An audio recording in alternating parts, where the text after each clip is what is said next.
Oi pessoal, olha eu aqui de novo. Hoje eu vou falar de algumas particularidades, da aviação. A aviação ela tem umas particularidades ou peculiaridades que só ela. Por exemplo, não me perguntem por quê, eu não sou nenhum especialista, mas eu aprendi isso estando dentro da indústria aeronáutica, durante o tempo que eu passei, em 33 anos. O avião, apesar de não ser um corpo humano, aquela parte ali da frente da aeronave a gente chama de nariz. Uma vez eu fui falar bico na fábrica, um amigo meu, engenheiro, falou: Jabá, avião não tem bico, quem tem bico é pássaro. Mas eu poderia também dizer para ele: pô, mas avião não é um ser humano para ter nariz. Mas não me pergunte o porquê, mas o termo e a terminologia correta, seja em qualquer lugar, em inglês ou português ou no mundo da aviação, é nariz. Tanto que aquele trem que está ali na frente da aeronave, nós chamamos trem de nariz. Nós não chamamos trem de bico, é trem de nariz. O termo correto, inclusive nos manuais técnicos, o nose land gear, nose land gear, nose de nariz, em inglês. Tem o trem principal, que fica ali na região ali da raiz da aeronave, próximo ali, é na asa, mas ali próximo à raiz da junção ali, asa-fuselagem, ali é o trem principal. Existem aeronaves que têm um trem auxiliar, Se você perceber, por exemplo, um A340, um DC-10 e alguns aviões militares, eles têm um trem, bem no meio, além do trem principal, ali na região da raiz, tem um bem na região do ventre. A terminologia correta, até onde eu saiba, é o ventre, Tanto que os aviões Tucanos, que a Embraer fabrica, quando eles vão fazer um traslado muito longo, ele vai com 3 tanques, além do combustível na asa, ele vai com 2 subalares, ou seja, 2 tanques embaixo ali da asa, subalares, por isso que o nome é subalares, Tá não sobre a asa, mas sob a asa, E tem o tanque ventral, a gente não chama o tanque da barriga, é o tanque ventral, para poder fazer uma travessia longa, como, sei lá, do Atlântico, quando eles levam o avião para a Europa, vamos supor, ele tem que atravessar, ele vai até Recife, sai de São José até Recife, de São José ele vai até Fernando de Noronha das Canárias, depois é que ele vai para a Europa, Mas é só a título de curiosidade, tá? E o trem, eu até brinco, porque essa terminologia trem, agora já é uma brincadeira minha, tá? Mas tudo é possível, Apesar dessas discussões de quem foi o primeiro a inventar um aparelho mais pesado que o ar, foram muitas contribuições, na verdade. Eu brinco que independente se foram os irmãos Wright americanos lá, o Santos Dumont, seja lá quem for, teve gente que voou até antes deles com mais pesado, só que o próprio Lilienthal, o Otto Lilienthal, um alemão, Mas, e fora outros, Fora essas discussões, o que eu quero dizer é o seguinte: o trem, por que trem, por que chama de trem? Poderia ser perna, a gente chama de perna, do trem de pouso, mas por que trem de pouso? Eu brinco que o Santos Dumont, lá na época do 14 bis, no início do século XX, por volta de 1906 ali, ele falava pro mecânico lá, o mecânico francês, eu vou dar o nome aí, porque Jean, por exemplo, e o Santos Dumont, como um bom mineiro, falava pro Jean: pega aquele trem. E o Jean, sem entender: trem, que trem? Aí o Santos Dumont: ô Jean, pega aquele trem. Que trem, Santos Dumont? O Jean falou pro Santos Dumont, o Santos Dumont falou: aquele trem de pouso, rapaz. Aí ficou trem de pouso. Isso aí é brincadeira minha, tá? Mas tudo é possível, Por que trem de pouso, E quem chama tudo de trem a não ser um bom mineiro, Mas é isso aí. Então, eu já falei mais ou menos, né, da particularidade do trem. E a gente chama nariz. Ali, na região do nariz, onde está o radome, que a gente chama o radome, que levanta ali embaixo tem um radar meteorológico, né, geralmente, né, onde está o trem de nariz. Então, é trem principal e trem de nariz. E o trem auxiliar em algumas aeronaves, tá? Basicamente é isso. Outra curiosidade ou particularidade, o avião, assim como o navio, né, você não empacota. Você não empacota o avião. Aí você pode dizer, mas empacota, tem avião que... É lógico, tem avião que empacota, avião pequenininho, dá para empacotar, né?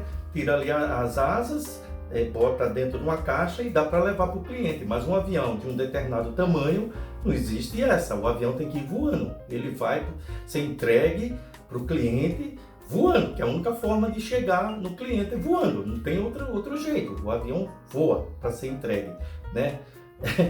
Aí você pode dizer, mas porque o avião é uma coisa que se entrega, não se empacota.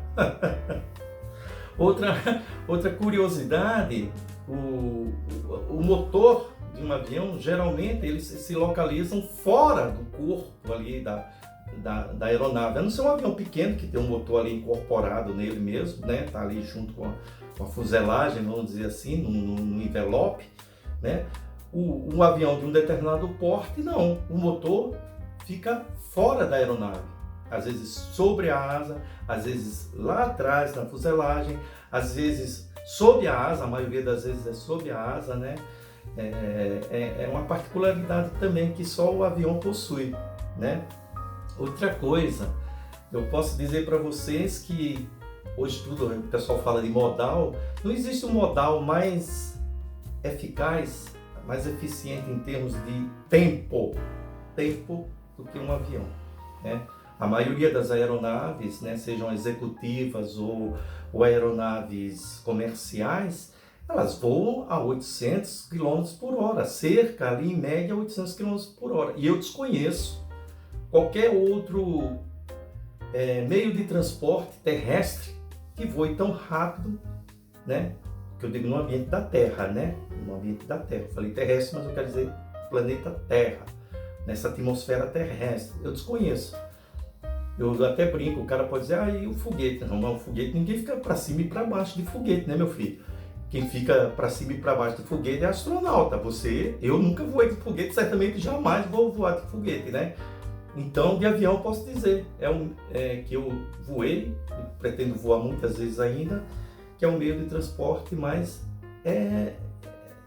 eficiente em termos de tempo, né? Você vê, os caras conseguem, até antes de destruírem o AN-225 lá, os caras conseguiam colocar um transformador enorme dentro daquela aeronave, o Miriam, o avião que foi destruído ali, né? E transportar do Brasil para o Chile, para o mundo todo, né? Com rapidez, porque navio demora muito mais tempo, né?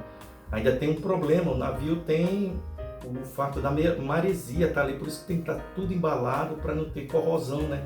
Que a maresia corrói. Mas é isso aí, pessoal. Certamente tem outras particularidades que... como eu falei, faltou uma também. O avião, termos técnicos, tá? Ele não tem rabo. Rabo quem tem é bicho, né? Cachorro, sei lá, gato. Mas o avião, ele tem cauda, né? Você pode dizer, mas cauda, Jabá? Bicho, não me pergunte. Isso aí são os termos técnicos usados na indústria aeronáutica, né? E na aviação geral, né? Se você for no aeroporto, o cara que está lá recebendo a aeronave, ele sabe que tem que colocar um calço ali no trem de nariz, né? Trem de nariz.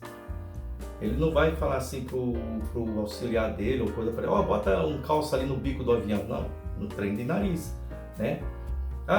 Às vezes tem avião que precisa de um apoio na cauda lá por conta do movimento ali do CG, na hora que está movimentando carga, às vezes o bandeirante tem, né? E outras aeronaves têm um pau de carga que a gente chama lá no finalzinho ali da cauda, né? Ela é fixada na cauda para evitar que o avião levante. Eu já vi fotos de MD-11 ou MD-11 ou DC-10 levantado, porque faltou um pau de carga. O cara movimentou carga, CG estava muito para trás e levantou o nariz do avião, para não falar, né? E isso aqui é só uma observação, assim, não é um aprendizado, não, um puxão de fio, não, pelo contrário, é só para falar para vocês aquilo que eu também aprendi, né? Aprendi assim, dentro da indústria, porque eu também não sabia, para mim, bico, nariz, isso aí não... Mas aí você pode até pensar, realmente, mas o avião não é um corpo, né, para ter um nariz, né? Na fábrica, a fuselagem, nós chamamos de charuto, é uma fuselagem, mas a gente chama de charuto, o charuto da aeronave, entendeu? Depois é que vem a junção das asas, às vezes tem asa que é inteira, né, fixada inteira, né? No caso do Brasília era inteiro, mas o Bandeirante já era asa direita e esquerda, né? Que o pessoal fala asa é uma coisa só, né? Asa é uma coisa só, mas tem as seções, né? Os segmentos, um do lado direito e do lado esquerdo. Mas é isso aí, pessoal. Eu espero que vocês tenham gostado. Vocês viram que eu estou aqui de E2, né? E Jets foi o último programa que eu trabalhei dentro da Embraer, né? E tenho muito orgulho de ter participado desse programa. Deixou saudades, né? A aviação tem disso, né?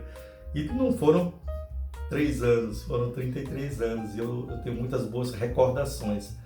Mas a missão foi cumprida, como eu sempre falo. Espero que vocês curtam, né? E que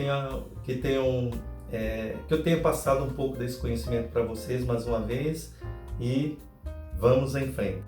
Se você gostou do vídeo, inscreva-se, ative as notificações e deixe o like. O comandante Jabá agradece.